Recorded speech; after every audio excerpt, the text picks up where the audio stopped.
Hi friends, புதினா சட்னிக்கு அப்புறம் எண்ணெய் ஹீட் ஆனோடனே கடவுள் பருப்பு போட்டு வெங்காயத்தை நல்லா போட்டு வதக்கணும். பச்சை மிளகா ஆட் பண்ணியிருக்கேன். நீங்கள் வரமிளகா வேணும்னாலும் ஆட் பண்ணிக்கிறங்க. வெங்காயம் வந்து நல்லா வதங்கி வரணும்.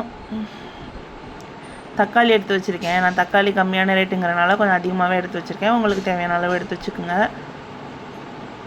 மேக்ஸிமம் ஒரு 3 தக்காளியாவது போட்டால் தான் நல்லாயிருக்கும். நான் எக்ஸ்ட்ரா 2-3 சேர்த்துருக்கேன்.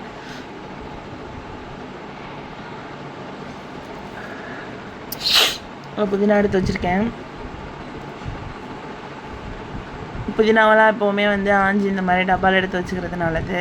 இப்போ 2 கைப்பிடியாவது புதினா போட்டிருக்கேன். தக்காளி போட்டு நல்லா வதங்கணும். தக்காளி வதங்குறதுக்கு வந்து சால்ட்டு சேர்த்துக்கணும்.